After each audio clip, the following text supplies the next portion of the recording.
ಫೋನನ್ನು ಅಕ್ಕಿ ಅಥವಾ ಸಿಲಿಕಾ ಜೆಲ್ನಂಥ ಒಣಗಿಸುವ ಪದಾರ್ಥದಲ್ಲಿ ಕನಿಷ್ಠ 24ರಿಂದ 48 ಗಂಟೆಗಳ ಕಾಲ ಇಟ್ಟ ನಂತರವೇ ಅದನ್ನು ಆನ್ ಮಾಡಲು ಪ್ರಯತ್ನಿಸಿ. ಆದರೆ ಇನ್ನೂ ಒಳಗಡೆ ತೇವಾಂಶ ಉಳಿದಿರುವ ಸಾಧ್ಯತೆ ಇರುತ್ತೆ. ಆದ್ದರಿಂದ ಅವಸರದಲ್ಲಿ ಆನ್ ಮಾಡೋದಕ್ಕಿಂತ ಸ್ವಲ್ಪ ಹೆಚ್ಚು ಸಮಯ ಕಾಯೋದು ಉತ್ತಮ. ನಿಮಗೆ ಖಚಿತ ಇಲ್ಲದೇ ಇದ್ದರೆ ಅಥವಾ ಫೋನ್ ಆನ್ ಆಗದೇ ಇದ್ದರೆ ಅದನ್ನು ನೇರವಾಗಿ ವೃತ್ತಿಪರ ಮೊಬೈಲ್ ತಂತ್ರಜ್ಞರ ಬಳಿ ತೆಗೆದುಕೊಂಡು ಹೋಗೋದು ಒಳ್ಳೆಯದು. ಅವರು ಅದನ್ನು ಸರಿಯಾಗಿ ತೆರೆದು ಒಳಗಿನ ತೇವಾಂಶ ಅಥವಾ ಹಾನಿಯನ್ನು ಪರಿಶೀಲಿಸಿ ಸ್ವಚ್ಛಗೊಳಿಸಿ ಮತ್ತು ಅಗತ್ಯವಿದ್ದರೆ ದುರಸ್ತಿ ಕೂಡ ಮಾಡ್ತಾರೆ.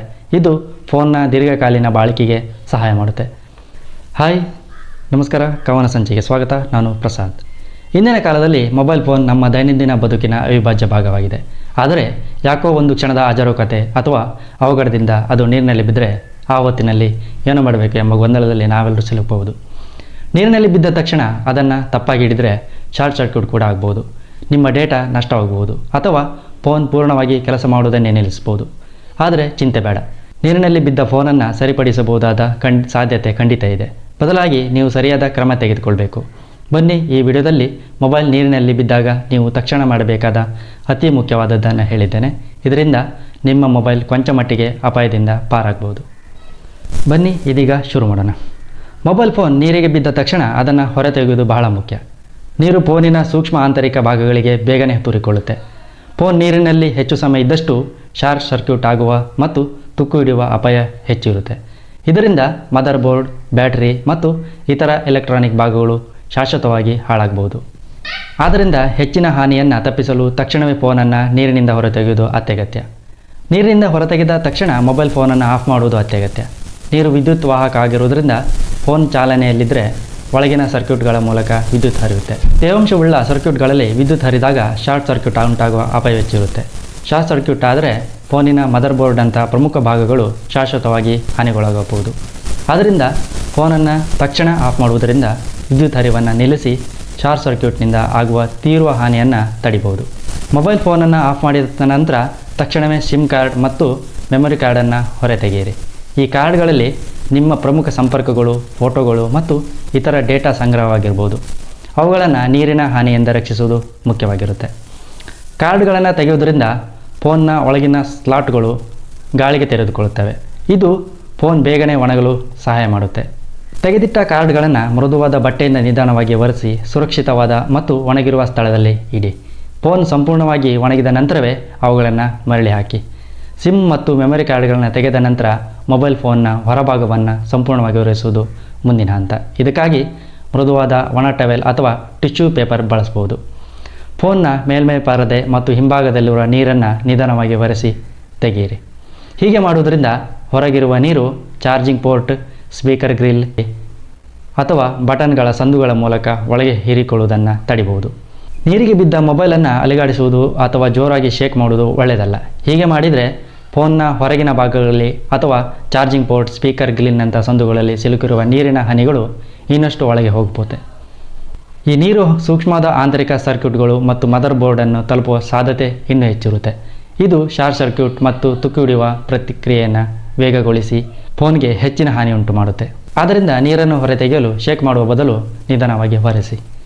ಡ್ರೈಯರ್ನಿಂದ ಬರುವ ಬಿಸಿ ಗಾಳಿಯ ಫೋನ್ನ ಸೂಕ್ಷ್ಮ ಆಂತರಿಕ ಭಾಗಗಳಿಗೆ ಹಾನಿ ಉಂಟು ಮಾಡುತ್ತೆ. ಅತಿಯಾದ ತಾಪಮಾನವು ಮದರ್ ಬೋರ್ಡ್ನಲ್ಲಿರುವ ಸಣ್ಣ ಬೆಸುಗೆಗಳನ್ನು ಕರಗಿಸಬಹುದು, ಪ್ಲಾಸ್ಟಿಕ್ ಭಾಗಗಳನ್ನು ವಿಕಾರಗೊಳಿಸಬಹುದು ಮತ್ತು ಪರದೆ ಅಥವಾ ಬ್ಯಾಟರಿಗೆ ಶಾಶ್ವತ ಹಾನಿ ಉಂಟು ಮಾಡುವುದು. ನೀರಿನ ಹನಿಯನ್ನು ಸರಿಪಡಿಸಲು ಪ್ರಯತ್ನಿಸುವಾಗ ಶಾಖದಿಂದಾಗಿ ಫೋನ್ಗೆ ಮತ್ತಷ್ಟು ಹೆಚ್ಚಿನ ಮತ್ತು ಸರಿಪಡಿಸಲಾಗದ ಹಾನಿ ಉಂಟಾಗುವ ಸಾಧ್ಯತೆ ಹೆಚ್ಚಿರುತ್ತೆ. ಆದ್ದರಿಂದ ಬಿಸಿ ಗಾಳಿಯನ್ನು ಫೋನಿನ ಮೇಲೆ ಬೀಸುವುದನ್ನು ಕಟ್ಟುನಿಟ್ಟಾಗಿ ತಪ್ಪಿಸಬೇಕು. ಫೋನ್ನಿಂದ ಹೊರಗಿನ ನೀರನ್ನು ಹೊರೆಸಿದ ನಂತರ ಉಳಿದಿರುವ ಒಳಗಿನ ತೇವಾಂಶವನ್ನು ತೆಗೆದುಹಾಕಲು ಅದನ್ನು ಒಣಗಿಸುವ ಪದಾರ್ಥದೊಂದಿಗೆ ಇಡುವುದು ಒಂದು ಸಾಮಾನ್ಯ ವಿಧಾನ. ಅದಕ್ಕಾಗಿ ಒಣ ಹಕ್ಕಿ ತುಂಬಿದ ಪಾತ್ರೆಯಲ್ಲಿ ಅಥವಾ ಸಿಲಿಕಾ ಜೆಲ್ ಪ್ಯಾಕೆಟ್ಗಳಿರುವ ಒಂದು ಮುಚ್ಚಿದ ಬ್ಯಾಗ್ನಲ್ಲಿ ಫೋನನ್ನು ಇಡಿ. ಅಕ್ಕಿ ಮತ್ತು ವಿಶೇಷವಾಗಿ ಸಿಲಿಕಾ ಜೆಲ್ ತಮ್ಮ ಸುತ್ತಲಿನ ತೇವಾಂಶವನ್ನು ಹೀರಿಕೊಳ್ಳುವ ಗುಣವನ್ನು ಹೊಂದಿವೆ. ಫೋನನ್ನು ಈ ರೀತಿ ಕನಿಷ್ಠ 24ರಿಂದ 48 ಗಂಟೆಗಳ ಕಾಲ ಸಂಪೂರ್ಣವಾಗಿ ಮುಳುಗಿಡಿಸಬೇಕು. ಈ ಸಮಯದಲ್ಲಿ ಫೋನನ್ನು ಹೊರತೆಗೆಯಬೇಡಿ. ಇದರಿಂದ ತೇವಾಂಶವನ್ನು ಗರಿಷ್ಠ ಪ್ರಮಾಣದಲ್ಲಿ ಹೀರಿಕೊಳ್ಳಲು ಸಮಯ ಸಿಗುತ್ತೆ. ಇದು ಫೋನ್ನ ಒಳಗಿನ ಸೂಕ್ಷ್ಮ ಭಾಗಗಳಿಗೆ ನೀರನ್ನು ಹೊರತೆಗೆಯಲು ಸಹಾಯ ಮಾಡುತ್ತೆ. ಮೊಬೈಲ್ ಫೋನ್ ನೀರಿಗೆ ಬಿದ್ದಾಗ ಅದರ ಯಾವುದೇ ಬಟನ್ಗಳನ್ನು power button, volume button, home ಒತ್ತುವುದನ್ನು ಕಟ್ಟುನಿಟ್ಟಾಗಿ ತಪ್ಪಿಸಬೇಕು. ಫೋನ್ನ ಒಳಗೆ ನೀರು ಅಥವಾ ತೇವಾಂಶವಿರುವಾಗ ಬಟನ್ಗಳನ್ನು ಒತ್ತಿದರೆ ಅದು ವಿದ್ಯುತ್ ಸರ್ಕ್ಯೂಟನ್ನು ಪೂರ್ಣಗೊಳಿಸ್ಬೋದು. ನೀರು ವಿದ್ಯುತ್ ವಾಹಕ ಆಗಿರುವುದರಿಂದ ಇದು ತಕ್ಷಣವೇ ಶಾರ್ಟ್ ಸರ್ಕ್ಯೂಟ್ಗೆ ಕಾರಣ ಆಗಬಹುದು. ಈ ಶಾರ್ಟ್ ಸರ್ಕ್ಯೂಟ್ ಫೋನ್ನ ಮದರ್ ಬೋರ್ಡ್ ಅಥವಾ ಇತರ ಸೂಕ್ಷ್ಮ ಒಳಗಿನ ವಿದ್ಯುನ್ಮಾನ ಭಾಗಗಳಿಗೆ ತೀವ್ರ ಅಥವಾ ಶಾಶ್ವತ ಹಾನಿಯನ್ನು ಉಂಟುಮಾಡುವುದು. ಆದ್ದರಿಂದ ಫೋನ್ ಸಂಪೂರ್ಣವಾಗಿ ಒಣಗುವವರೆಗೆ ಬಟನ್ಗಳನ್ನು ಮುಟ್ಟದಿರುವುದು ಬಹಳ ಮುಖ್ಯ. ನೀರಿಗೆ ಬಿದ್ದ ಮೊಬೈಲನ್ನು ತಕ್ಷಣವೇ ಡೇಟಾ ಬ್ಯಾಕಪ್ ಮಾಡಲು ಪ್ರಯತ್ನಿಸಬೇಡಿ. ಡೇಟಾ ಬ್ಯಾಕಪ್ ಮಾಡಲು ಫೋನನ್ನು ಚಾಲನೆ ಮಾಡಬೇಕಾಗುತ್ತೆ ಮತ್ತು ಅದರ ಪ್ರೊಸೆಸರ್ ಕಾರ್ಯನಿರ್ವಹಿಸಬೇಕಾಗುತ್ತೆ. ಫೋನ್ನ ಒಳಗೆ ಇನ್ನೂ ತೇವಾಂಶ ಇದ್ದರೆ ಅದನ್ನು ಆನ್ ಮಾಡುವುದು ಅಥವಾ ಯಾವುದೇ ಕಾರ್ಯಾಚರಣೆ ನಡೆಸುವುದು ಶಾರ್ಟ್ ಸರ್ಕ್ಯೂಟ್ಗೆ ಕಾರಣ ಆಗಬಹುದು. ಇದರಿಂದ ನಿಮ್ಮ ಡೇಟಾ ಶಾಶ್ವತವಾಗಿ ನಾಶ ಆಗುವ ಅಥವಾ ಫೋನ್ಗೆ ಮತ್ತಷ್ಟು ಹಾನಿಯಾಗುವ ಅಪಾಯ ಜಾಸ್ತಿ. ಮೊದಲು ಫೋನ್ ಸಂಪೂರ್ಣವಾಗಿ ಒಣಗಿದೆ ಎಂದು ಖಚಿತಪಡಿಸಿಕೊಳ್ಳಿ. ಅದನಂತರವೇ ಡೇಟಾ ಮರುಪಡೆಯಲು ಅಥವಾ ಬ್ಯಾಕಪ್ ಮಾಡಲು ಪ್ರಯತ್ನಿಸುವುದು ಸುರಕ್ಷಿತ. ಫೋನನ್ನು ಅಕ್ಕಿ ಅಥವಾ ಸಿಲಿಕಾ ಜೆಲ್ನಂಥ ಒಣಗಿಸುವ ಪದಾರ್ಥದಲ್ಲಿ ಕನಿಷ್ಠ 24ರಿಂದ 48 ಗಂಟೆಗಳ ಕಾಲ ಇಟ್ಟ ನಂತರವೇ ಅದನ್ನು ಆನ್ ಮಾಡಲು ಪ್ರಯತ್ನಿಸಿ. ಆದರೆ ಇನ್ನೂ ಒಳಗಡೆ ತೇವಾಂಶ ಉಳಿದಿರುವ ಸಾಧ್ಯತೆ ಇರುತ್ತೆ. ಆದ್ದರಿಂದ ಅವಸರದಲ್ಲಿ ಆನ್ ಮಾಡುವುದಕ್ಕಿಂತ ಸ್ವಲ್ಪ ಹೆಚ್ಚು ಸಮಯ ಕಾಯುವುದು ಉತ್ತಮ. ನಿಮಗೆ ಖಚಿತ ಇಲ್ಲದೇ ಇದ್ದರೆ ಅಥವಾ ಫೋನ್ ಆನ್ ಆಗದೇ ಇದ್ದರೆ ಅದನ್ನು ನೇರವಾಗಿ ವೃತ್ತಿಪರ ಮೊಬೈಲ್ ತಂತ್ರಜ್ಞರ ಬಳಿ ತೆಗೆದುಕೊಂಡು ಹೋಗುವುದು ಒಳ್ಳೆಯದು. ಅವರು ಅದನ್ನು ಸರಿಯಾಗಿ ತೆರೆದು ಒಳಗಿನ ತೇವಾಂಶ ಅಥವಾ ಹಾನಿಯನ್ನು ಪರಿಶೀಲಿಸಿ ಸ್ವಚ್ಛಗೊಳಿಸಿ ಮತ್ತು ಅಗತ್ಯವಿದ್ದರೆ ದುರಸ್ತಿ ಕೂಡ ಮಾಡ್ತಾರೆ. ಇದು ಫೋನ್ನ ದೀರ್ಘಕಾಲೀನ ಬಾಳಿಕೆಗೆ ಸಹಾಯ ಮಾಡುತ್ತೆ. ಇದು ಇಂದಿನ ಮಾಹಿತಿ ಸ್ನೇಹಿತರೆ. ಮತ್ತೆ ಹೊಸ ಮಾಹಿತಿಯೊಂದಿಗೆ ಮತ್ತೆ ಭೇಟಿಯಾಗೋಣ. ಅಲ್ಲಿ ತನಕ ಬಾಯ್.